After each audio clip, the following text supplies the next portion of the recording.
జగన్ని ఆళ్ల రామకృష్ణారెడ్డి గెలిపించారు. అది ఎలా? మనం ఇంతకుముందే చెప్పుకున్నాం. సదావర్తి భూములకు సంబంధించినటువంటి వ్యవహారం, అమరావతి ప్రాంతంలో ఉన్నటువంటి సదావర్తి సత్రానికి సంబంధించినటువంటి భూములు దాదాపుగా 800 కోట్ల రూపాయల విలువైనటువంటి భూములు చెన్నై పరిసర ప్రాంతాల్లో ఉంటే ఆ భూములలో ఎవరు కొనేది లేదు, ఆల్రెడీ కొన్ని ఆక్యుపై అయిపోయినాయి. మిగిలినటువంటి భూమిని మేము కాపాడలేమంటూ ప్రభుత్వం వేలానికి వేసేసింది. ఆ వేలాన్ని దక్కించుకున్నటువంటి వ్యక్తులు నాటి కాపు కార్పొరేషన్కి సంబంధించినటువంటి చైర్మన్, ప్రస్తుతం కూడా ఆయనే కొనసాగుతున్నారు. ఆయనతో పాటుగా ఆయన బంధువులు కలిసి 25 కోట్ల రూపాయల లోపే స్వాహా చేసేశారు. ఈ నేపథ్యంలోనే అక్కడ దాదాపుగా ఎకరమే 40 కోట్లకి పైగా ఉందన్నటువంటి నిజాన్ని కోర్టుకి చెప్తా నాడు ఆళ్ల రామకృష్ణారెడ్డి వైఎస్ఆర్సీపీ తరపున కోర్టులో పిటిషన్ ఇచ్చినటువంటి సమయంగానే, అంతకుముందు శాసనసభలో ప్రస్తావించినప్పుడు, జగన్ ప్రస్తావించినప్పుడు మీరు ఒక 5 కోట్లు ఇస్తే కనుక ఎక్స్ట్రా ఇస్తే ఇచ్చేస్తామని చెప్పి నాడు చంద్రబాబు కూడా నేరుగా ప్రశ్నించినటువంటి సందర్భం. ఆ తర్వాత దానికి మేము సిద్ధం అన్నటువంటి సమయంలో సభ వాయిదా పడిపోయింది. మొత్తం మీద ఆ వ్యవహారాన్ని కనుమరుగు చేయడంలో సక్సెస్ అయ్యారు. కానీ ఆ పార్టీకి సంబంధించినటువంటి మంగళగిరి ఎమ్మెల్యే ఆళ్ల రామకృష్ణారెడ్డి న్యాయస్థానానికి వెళ్ళడం, న్యాయస్థానం దాని మీద జోక్యం చేసుకున్నటువంటి సమయంలో మళ్ళీ ప్రభుత్వం ఇదే వాదనను అడ్వకేట్ జనరల్ ద్వారా వినిపించడం, దానికి వెంటనే ఆళ్ల రామకృష్ణారెడ్డి కూడా ఓకే మేము ఆ డబ్బులు కడతామంటాం. ఇప్పుడు 22 కోట్ల రూపాయలకి నాడు కాపు కార్పొరేషన్ చైర్మన్కి సంబంధించినటువంటి కుటుంబ సభ్యులు తీసుకుంటే ఈవేళ 27 కోట్లు ఇవ్వడానికి తాను రెడీ అంటాం. ఆ అమౌంట్ని 2 వాయిదాల్లో కట్టమని కోర్టు ఆదేశించినటువంటి సమయంలో తెలుగుదేశం పార్టీ నాయకులు బెదిరించారు కూడా. డబ్బులు కనుక వైట్ ఇయో బ్లాక్ ఇయో కూడా తెలుస్తాం, బ్లాక్ ఇయో అయితే కనుక జైల్లో పెడతాం, అసలు ఇంత డబ్బు ఎక్కడి నుంచి వచ్చింది అన్నటువంటి మాటలను కూడా తీసుకొచ్చారు.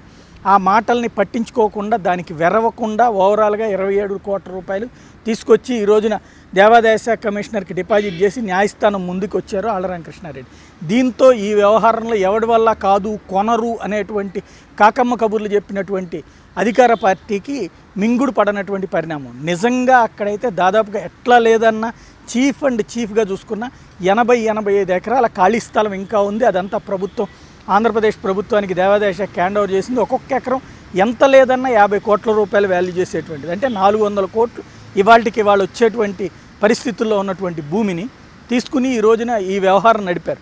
ఇప్పుడు మరి 27 కోట్ల రూపాయలకి భూమిని ఇచ్చేయడం ద్వారా ప్రభుత్వం, అంటే కోర్టు కనుక రేపు పొద్దున అనుకూలంగా తీర్పు ఇచ్చేస్తే, ఆ భూమి వీళ్ళకి వచ్చేస్తే ఇది తప్పనిసరిగా ప్రభుత్వ వైఫల్యం అవుతుంది. అదే సమయంలో 100 కోట్లు రావాల్సినటువంటి భూమిని 27 కోట్ల రూపాయలకే వదిలేసినటువంటి తప్పు కూడా ప్రభుత్వానిదే అవుతుంది. మరొక వైపున ప్రభుత్వం ఇంతవరకు దీని మీద విచారణకు ఆదేశించడం కానీ, లేదంటే తప్పని అది రద్దు చేయడం కానీ జరగలేదంటే ఇప్పుడు మింగాలేక కక్కలేక వ్యవహరించాల్సినటువంటి పరిస్థితి ప్రభుత్వానికి వచ్చింది. ఇప్పుడు 22 కోట్ల రూపాయలు కరెక్ట్ అని ఇంతవరకు వాదిస్తూ వచ్చినటువంటి వాళ్ళకి 27 కోట్లు అనేది పరీక్ష అయింది.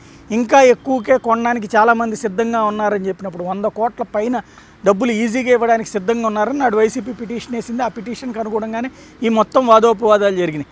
ఈ రోజున అంత సొమ్ముని ప్రజలకు రాకుండా దోచిపెట్టడానికి ప్రయత్నించారన్నటువంటి అపవాదు కాదు, ఆరోపణకి ఇప్పుడు ఆధారాలు కనబడేటువంటి పరిస్థితి ఉంది. ఆ భూములను అమ్మి ఆ మిగిలినటువంటి డబ్బుల్ని తీసుకొచ్చి ప్రజాసేవకి అంకితం చేస్తానని ఆళ్ల రామకృష్ణారెడ్డి ప్రకటించినటువంటి నేపథ్యంలో నాడు తీవ్రమైనటువంటి బెదిరింపు తరహా స్టేట్మెంట్ ఇచ్చినటువంటి లోకేష్ కావచ్చు, ఆ పార్టీకి సంబంధించినటువంటి నేతలు కావచ్చు, ఇప్పుడేం జవాబు చెప్తారన్నటువంటి తేలాల్సి ఉంది.